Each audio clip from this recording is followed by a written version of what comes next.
ओम शांति। आज 17 अप्रैल 2025 के साकार मधुर महावाक्य हैं मधुबन से। आज मीठे बाप दादाजी ने कहा, मीठे बच्चे, ये रूहानी हॉस्पिटल तुम्हें आधा कल्प के लिए एवर हेल्दी बनाने वाली है। यहाँ तुम देही अभिमानी होकर बैठो। आधा कल्प के लिए, 2500 वर्षों के लिए हमें एवर हेल्दी बनने वाला ये मौका मिल रहा है। ये मौका मिलता है हमें संगम युग पर, जब हम इस रूहानी हॉस्पिटल में उस रूहानी सर्जन के साथ योग लगाते हैं और उसकी श्रीमत पर चलते हैं, देही अभिमानी बनने का अभ्यास करते हैं। इसी अभ्यास को जितना हम करते जाएंगे उतनी हमारी स्थिति ऊंची बनती जाएगी, उतनी हमारी चलन अच्छी होगी, उतना हमारा योग अच्छा हो और फिर हम एवर हेल्दी बन जाएंगे। प्रश्न है, धंधा आदि करते भी कौन सा डायरेक्शन बुद्धि में याद रहना चाहिए? उत्तर है, बाप का डायरेक्शन है तुम किसी साकार व आकार को याद नहीं करो। एक बाप की याद रहे तो विकर्म विनाश हो। इसमें कोई ये नहीं कह सकता कि फुर्सत नहीं है।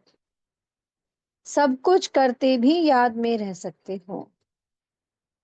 ओम शांति। मीठे मीठे रूहानी बच्चों प्रति बाप का गुड मॉर्निंग। गुड मॉर्निंग के बाद बच्चों को कहा जाता है कि बाप को याद करो। बुलाते भी हैं, हे पतित पावन, आकर पावन बनाओ। तो बाप पहले पहले ही कहते हैं कि रूहानी बाप को याद करो। याद ही मुख्य है, याद पर ही सारा मदार है, क्योंकि याद से ही आत्मा पवित्र बनती है। जन्मों जन्मों का जो बोझा है वो हटता है और आत्मा तमो प्रधान से सतो प्रधान बनती है। कली बाबा ने याद पर बहुत अटेंशन खिंचवाया, बहुत कहा था। हम रोज ही कहते हैं, आज फिर से बाबा अटेंशन दिलवा रहे हैं। रूहानी बाप तो सबका एक ही है। फादर को कभी सर्वव्यापी नहीं माना जाता है। तो जितना हो सके बच्चे पहले पहले बाप को याद करो। कोई भी साकार व आकार को याद नहीं करो सिवाय एक बाप के। ये तो बिल्कुल सहज है ना।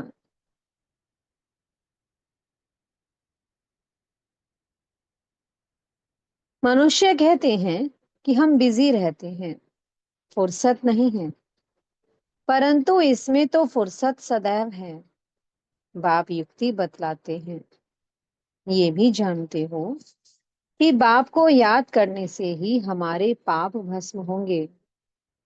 मुख्य बात है ये। धंधे आदि की कोई मना नहीं है। वो सब करते हुए सिर्फ बाप को याद करो तो विकर्म विनाश हो। धंधा धोरी करो, सब काम काज करते रहो और बाबा को याद करते रहो। इसलिए बाबा क्या कहते हैं, हाथ काटे और दिल याद। ये तो समझते हैं कि हम पतित हैं। साधु संत ऋषि मुनि आदि सब साधना करते हैं। साधना की जाती है भगवान से मिलने की। सो जब तक उनका परिचय ना हो तब तक तो मिल नहीं सकते हैं। तुम जानते हो, बाप का परिचय दुनिया में कोई को भी नहीं है। देह का परिचय तो सबको है।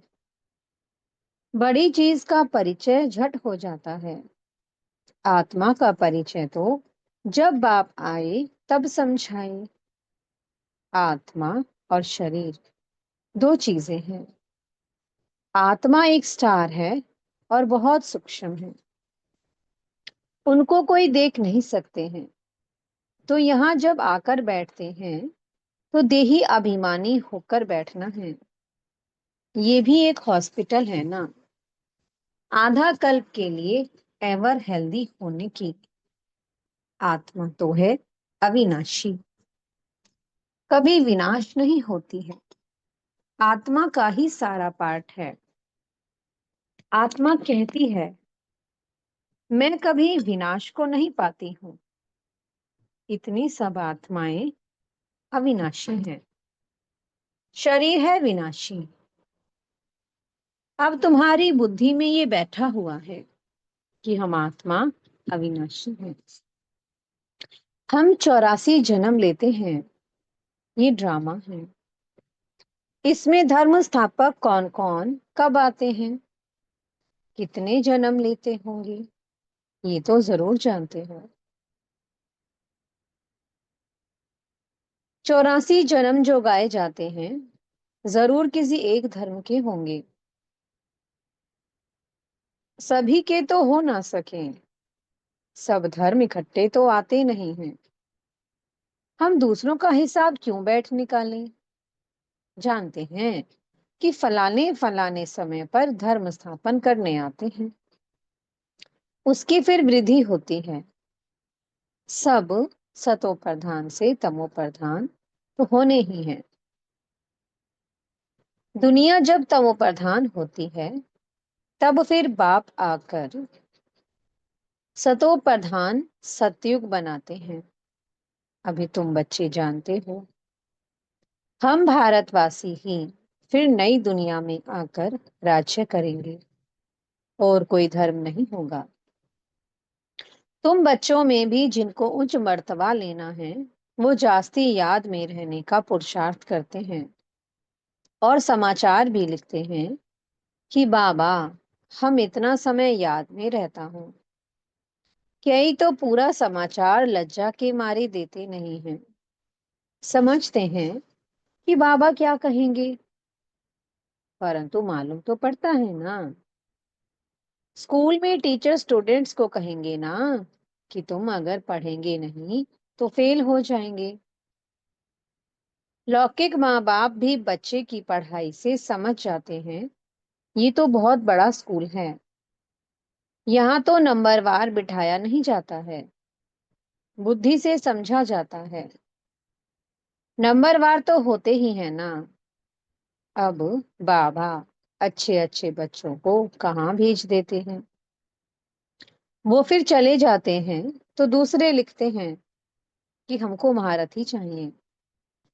तो जरूर समझते हैं वो हमसे होशियार नामी ग्रामी हैं। नंबरवार तो होते हैं ना। प्रदर्शनी में भी अनेक प्रकार के आते हैं तो गाइड्स भी खड़े रहने चाहिए जांच करने के लिए। रिसीव करने वाले तो जानते हैं ये किस प्रकार का आदमी है, तो उनको फिर इशारा करना चाहिए कि इनको तुम समझाओ। तुम भी समझ सकते हो। First grade, second grade, third grade सब हैं।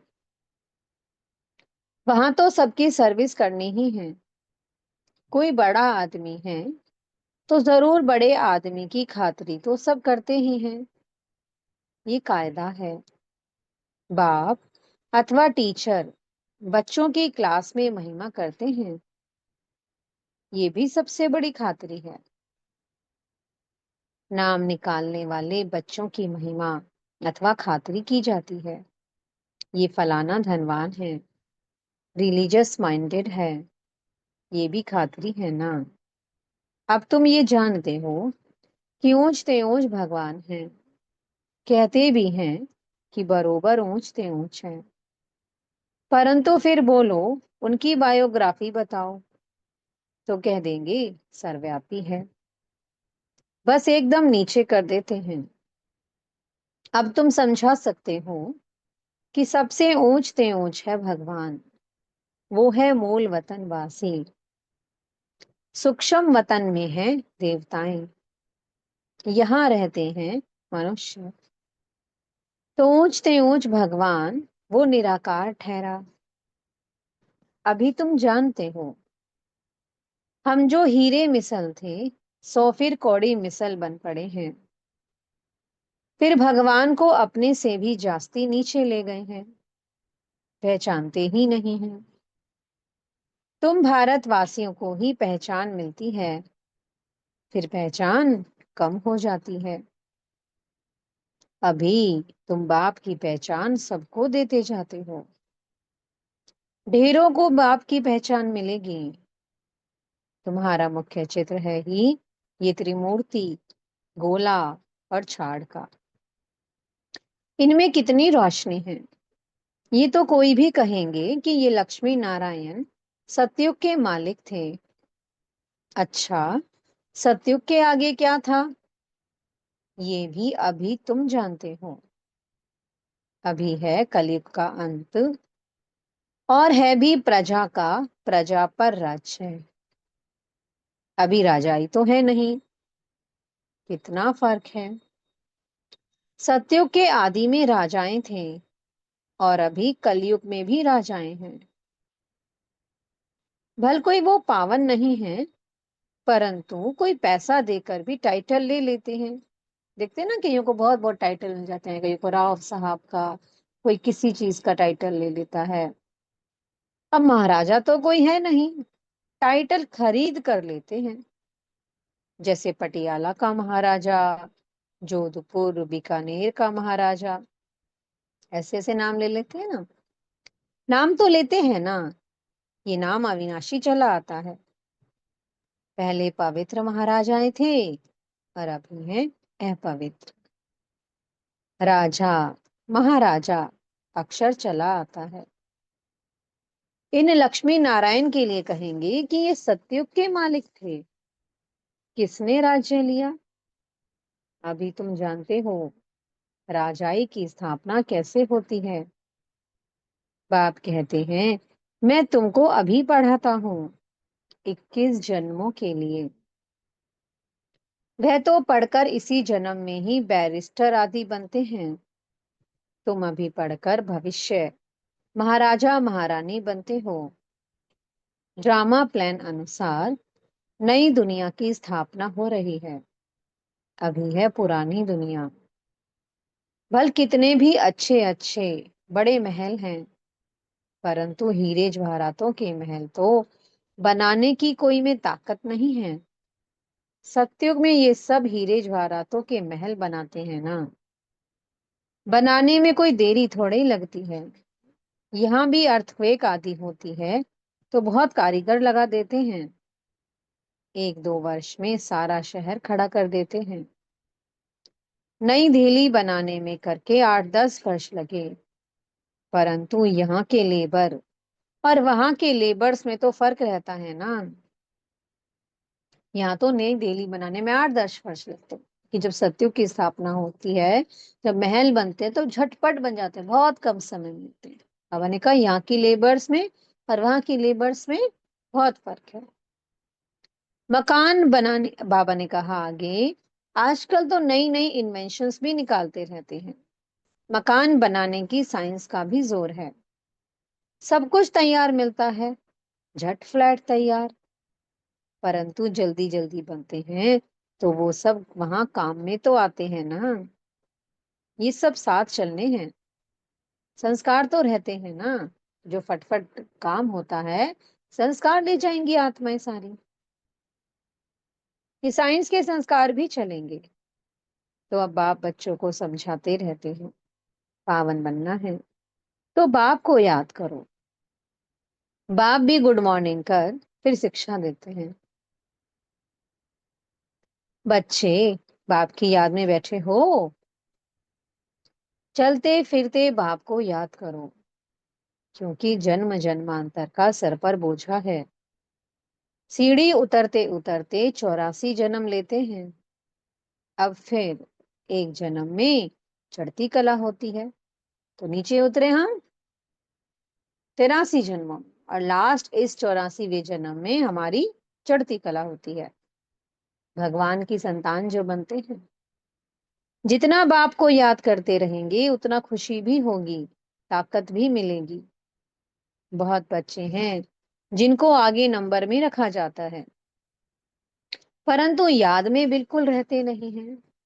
भल ज्ञान में तीखे हैं, परंतु याद की यात्रा है नहीं।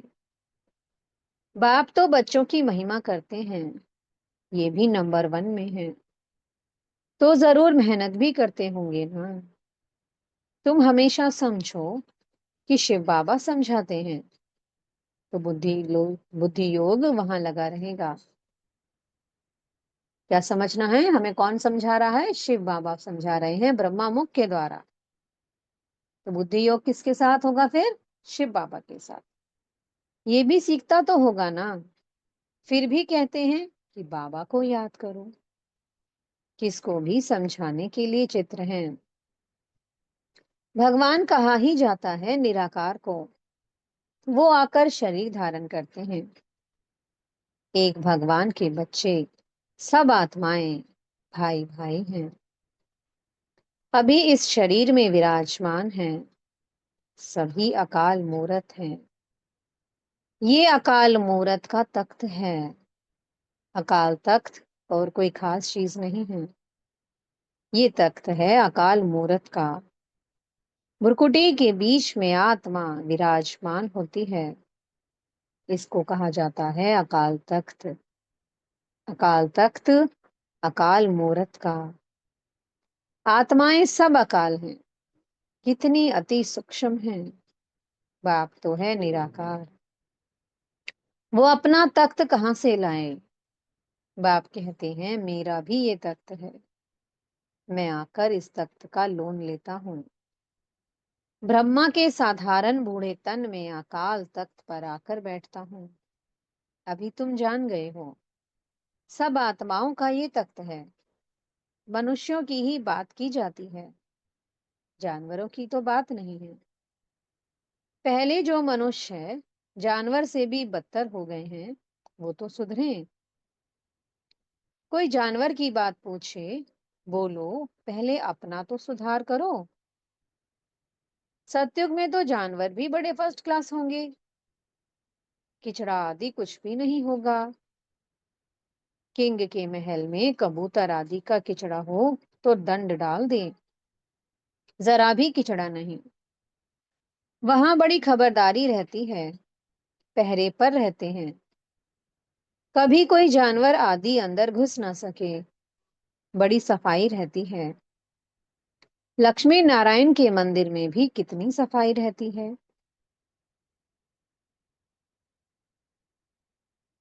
शंकर पार्वती के मंदिर में कबूतर भी दिखाते हैं, तो जरूर मंदिर को भी खराब करते होंगे। शास्त्रों में तो बहुत दंत कथाएं लिख दी हैं। अभी बाप बच्चों को समझाते हैं। उनमें भी थोड़े हैं जो धारणा कर सकते हैं। बाकी तो कुछ नहीं समझते। बाप बच्चों को कितना प्यार से समझाते हैं। बच्चे, बहुत बहुत मीठे बनो। मुख से सदैव रत्न निकलते रहें। तुम हो रूप बसंत। तुम्हारे मुख से पत्थर नहीं निकलने चाहिए। आत्मा की ही महिमा होती है। आत्मा कहती है कि मैं प्रेसिडेंट हूँ, फलाना हूँ। मेरे शरीर का नाम ये है। अच्छा, आत्माएं किसके बच्चे हैं? एक परमात्मा की। तो जरूर उनसे वर्षा मिलता होगा। वो फिर सर्वव्यापी कैसे हो सकता है? तुम समझते हो, हम भी पहले कुछ नहीं जानते थे। अभी कितनी बुद्धि खुली है। तुम कोई भी मंदिर में जाएंगे, समझेंगे ये तो सब झूठे चित्र हैं। 10 भुजाओं वाला, हाथी की सूंड वाला कोई चित्र होता है क्या? होता है क्या कोई ऐसा मनुष्य जिसकी हाथी की सूंड हो, जिसकी 10 भुजाएं हो? ये सब है भक्ति मार्ग की सामग्री। वास्तव में भक्ति होनी चाहिए एक शिव बाबा की, जो सबका सदगति दाता है। तुम्हारी बुद्धि में है ये लक्ष्मी नारायण भी 84 जन्म लेते हैं, फिर ऊंच ते ऊंच बाप ही आकर सबको सदगति देते हैं। उनसे बड़ा कोई है नहीं। ये ज्ञान की बातें तुम्हारे में भी नंबरवार धारण कर सकते हैं। धारणा नहीं कर सकते तो बाकी क्या काम के रहे? कई तो अंधों की लाठी बनने के बदले में अंधे बन जाते हैं। गऊ जो दूध नहीं देती तो उसे पिंजरपुर में रखते हैं। ये भी ज्ञान का दूध नहीं दे सकते हैं।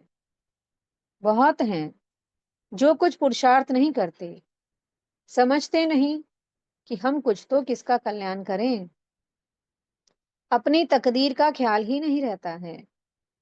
बस जो कुछ मिला सो अच्छा। तो बाप कहेंगे इनकी तकदीर में नहीं है।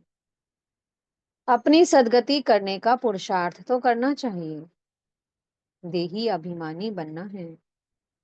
बाप कितना ऊंचते ऊंच हैं, और आते देखो कैसे पतित दुनिया पतित शरीर में है। उनको बुलाते ही पतित दुनिया में है। जब रावण बिल्कुल ही भ्रष्ट कर देते हैं, तब बाप आकर श्रेष्ठ बनाते हैं। जो अच्छा पुरुषार्थ करते हैं वो राजा रानी बन जाते हैं। जो पुरुषार्थ नहीं करते वो गरीब बन जाते हैं।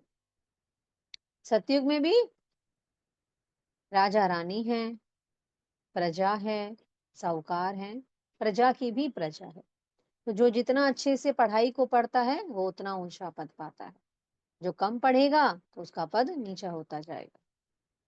बाबा कहते हैं फिर तकदीर में नहीं है तो तदबीर भी कर नहीं सकते हैं। कोई तो बहुत अच्छी तकदीर बना लेते हैं।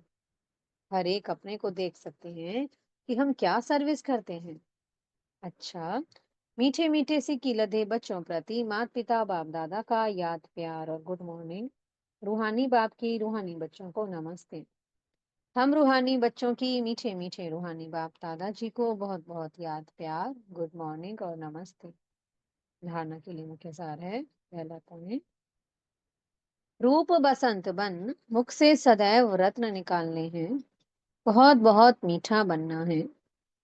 कभी भी पत्थर यानी कि कटु वचन नहीं निकालना है। सबसे मीठा बोलना है। किसी से कभी दुख देने वाली कोई बात नहीं करनी है। दूसरा पॉइंट है, ज्ञान और योग में तीखा बन अपना और दूसरों का कल्याण करना है। अपनी उच्च तकदीर बनाने का पुरुषार्थ करना है। अंधों की लाठी बनना है। मीठे सदगुरु जी वरदान दे रहे हैं। त्रिस्मृति स्वरूप का तिलक धारण करने वाले संपूर्ण विजयी भव। स्वयं की स्मृति, बाप की स्मृति और ड्रामा के नॉलेज की स्मृति, इन्हीं तीन स्मृतियों में सारे ज्ञान का विस्तार समाया हुआ है। नॉलेज के वृक्ष की ये तीन स्मृतियां हैं। जैसे वृक्ष का पहले बीज होता है तो उस बीज द्वारा दो पत्ते निकलते हैं और फिर वृक्ष का विस्तार होता है। ऐसे मुख्य है बीज, बाप की स्मृति, फिर दो पत्ते अर्थात आत्मा, और ड्रामा की सारी नॉलेज। इन तीन स्मृतियों को धारण करने वाले स्मृति भव व संपूर्ण विजयी भव के वरदानी बन जाते हैं। स्लोगन है, प्राप्तियों को सदा सामने रखो तो कमजोरियां सहज समाप्त हो जाएंगी। अव्यक्त इशारे हैं, कंबाइंड रूप की स्मृति से सदा विजयी बनो। संगम युग पर ब्रह्मा कुमार ब्रह्मा कुमारी अकेले नहीं हो सकते हैं। सिर्फ बाप के साथ का अनुभव, कंबाइंड पन का अनुभव मर्ज करो। ऐसे नहीं कि बाप तो है ही मेरा, साथ है ही नहीं। साथ का प्रैक्टिकल अनुभव विमर्श हो तो ये माया का वार वार नहीं होगा। माया हार खा लेगी। सिर्फ घबराओ नहीं, क्या हो गया, हिम्मत रखो। बाप के साथ को स्मृति में रखो तो विजय आपका जन्म सिद्ध अधिकार है। ओम शांति। बहुत बहुत शुक्रिया प्यारे प्यारे हमारे मीठे मीठे बाप दादा जी का। ओम शांति।